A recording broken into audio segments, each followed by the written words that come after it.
guys! Welcome back to my channel, and if you're a new subscriber, welcome to Timon Flick. And today, I will be doing a different video from my usual uploads. And bilang hapon yung pasok ko, hapon, arte, online shopping lang ako. So, welcome to my online shopping haul video!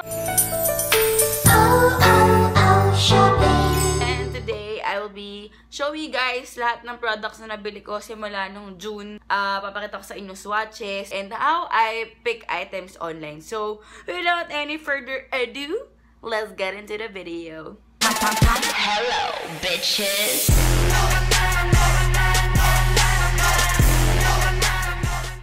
Prefer ko mag-online shop kasi unang-una, hindi na ako gagasa sa pagkain. Tapos yun, shipping fee lang. So, mas malaking tipid. Ang problema lang, dahil nga buong araw ka lang naman nakaupo sa office, kanya, nag-scroll ka, tapos biglang, parang maganda to. Yung gaganyan ka, diba? Tapos biglang, Google, nakita ko, meron online. Sis, how much? Sis, avail! Bongga ka dyan. So, nandito lahat ng items. So, syempre, nagamit ko na siya. Tsaka, hindi ako makapagpigil. Syempre, yung waiting game, diba, na pag click order, ganyan. Ang suki kong online shops ay Beauty Manila and Zalora. Doon talaga sobrang trusted. And kung meron man mali or kung kamali items yung ganyan, 'di ba? Mas may sistema kasi syempre na sila established na company. And pero yun lang naman ay para sa akin. So mag-start muna tayo sa Beauty Manila. Pinagsama-sama ko na lang siya lahat. Sa bagong-bago, Infallible 24-hour L'Oreal na foundation. How do I pick my shades online? Unang-una, dadasal ka muna, Lord, sana po tama po ang maibigay sa akin na shade ng foundation. Gagawin ko is tingnan ko yung mga shades na available. Tapos, i-google ko isa-isa. Kasi ako, ang shade ko sa Color Stay Sand Beige. So, ang pangalan kasi nitong shade na to ay Golden Beige. So, nandun na yung hint po na, nako, nasa beige area pala ako, ganyan. Ang susunod na dito, na available sa Beauty Manila ay 120, which is vanilla. Tapos, tinignan ko yung mga swatches online. Masyadong maputi yung vanilla para sa akin. Dati, nagkaroon na ako ng ganong foundation na inis ako kasi sobrang puti niya sa akin na kahit mag-oxidize ganun, kulay siya gray. My God, para akong napaagang Halloween. Take your time to research your swatch online. Kasi, pag nabili niyo na at na-click niyo na yung add to cart at checkout, talaga namang wala ka ng takas dyan, girl. Next, Maybelline na Fit Me Concealer. Binili ko yung sand. Ang dami ko nang nababasa na magagandang reviews online na comparable daw sa Pro Longwear ng MAC. So, tas 300 pesos. Oh my God. Diba? So, get luck mo na yan. Next is, ito talaga ang aking holy grail makeup remover ng taon. Ang Banila ko Clean It Zero. Gaya ko ng gel liner sa aking hand. O diba? YouTube play button para click subscribe na yan, girl. Talaga na huwag ka na magpahuli sa Timon Flick updates dahil malapit na tayo mag 600. Tapos, gagamitin natin yung Vanilla Coca Clean It Zero. Actually, ito, siya, balm. I-dip lang natin. Actually, meron siyang applicator, pero ain't nobody got time for that.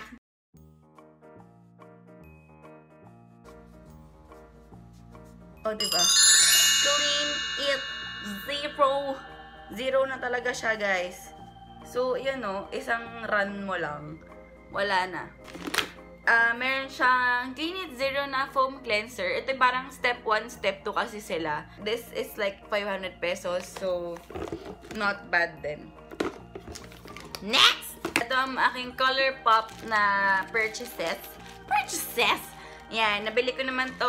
Binili ko to sa US. Anyway, so, nakuha ko mga dalawang Super Shock Cheek. Itong Pegacorn and Never Been Kissed. Ang nakakainis lang sa ColourPop, diba last month ko lang sila nakuha. Nabuburan na siya. Tapos, oh my gosh, Darla, bakit? Ayan yung swatch ng Never Been Kissed. Yung Pegacorn. Pag tinignan mo diba, parang, oh my God, ba't maglagay ng purple sa face mo? Pero pag binlend mo na siya, ang ganda ng finish niya. Next is, we go to the liquid lipstick. Ayan. So, nakuha ko 3 shades. dalawang ultra matte, ito, namaborado na din, rouge, tapos Clueless, tapos ito yung ultra satin, yung Echo Park.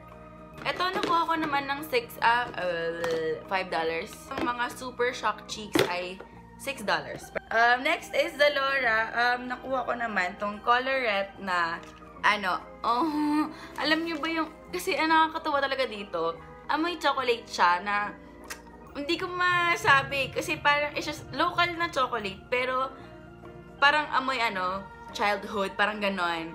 Kung naghahanap kayo ng perfect na brown, nakuha ko siya for, ayan, $4.95, parang ganon. Filipino brand, so yes! Talagang, go ako sa mga Filipino na makeup brands. Kasi, it's our time, guys! It's our time to shine in the makeup industry na tayo mga Pinoy ay talagang dapat isupport natin yung mga Filipino brands. Hindi ba? Next! Dito na yung mga binibili ko sa Facebook. Etong brushes, nilagay ko na siya sa plastic. Ay, nakakaloka, itong brushes na to, alam niyo kung magkano? Guys, itong set, 280 pesos. Ang stand ko sa brushes, personally, I buy yung cheap brushes.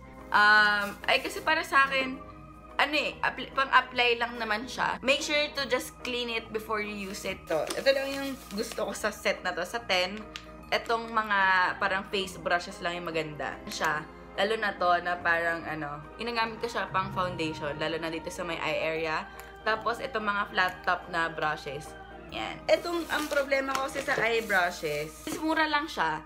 Hindi siya yung round, ito. Yung dulo. Malleable.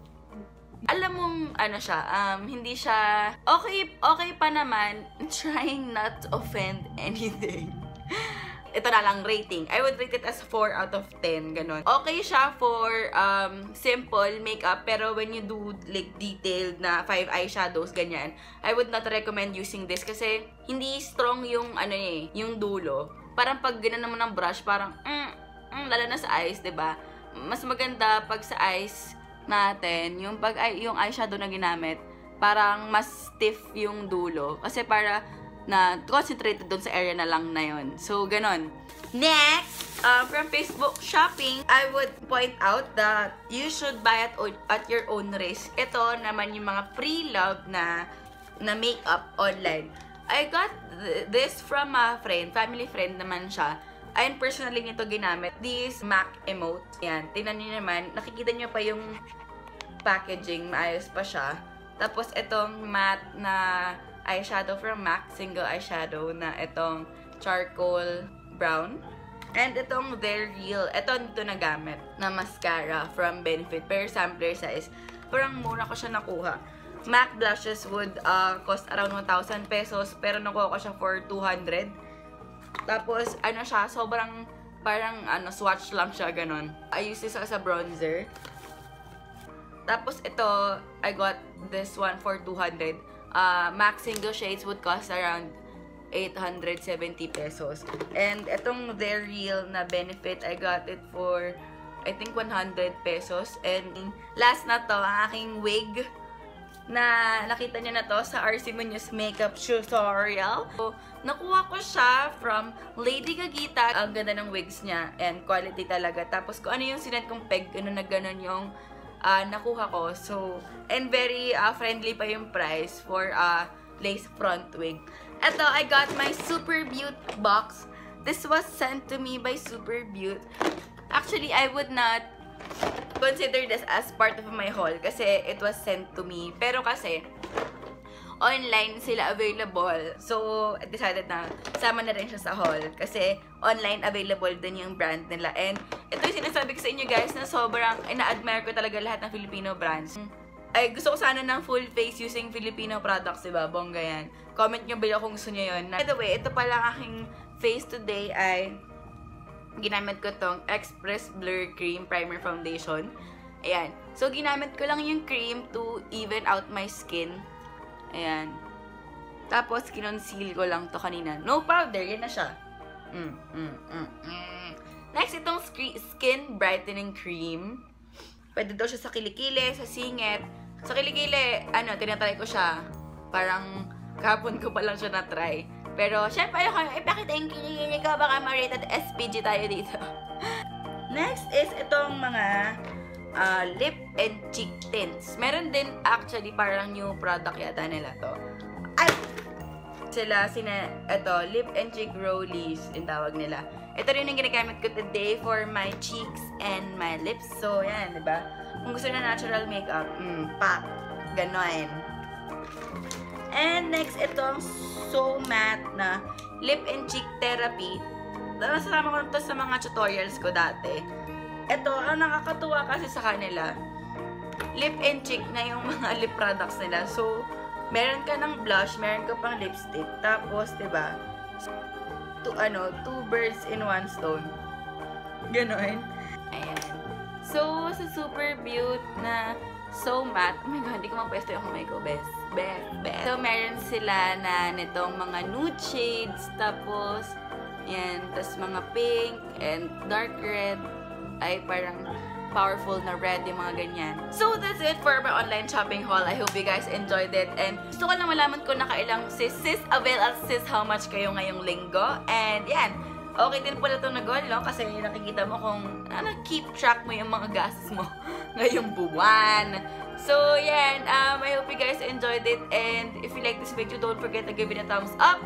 And if you want to see more of my videos, subscribe to my channel and be part of the team on Fleek. So, yan. Malapit na tayo mag-600! 600! Bye-bye! Ay nga pala guys, magkakaroon ako ng giveaway very soon. Nag-anniversary na tayo ngayong July. Ulitin ko yung everyday makeup routine ko. Once I release that everyday makeup routine, I will be announcing din the giveaway mechanics. So, thank you guys for the 500 subscribers. Naiyak ka na. Thank you guys so much. Sana lumaki pa tayo para parating na August para masaya tayo dito sa Team on Fleek. Ayan, sige, bye-bye!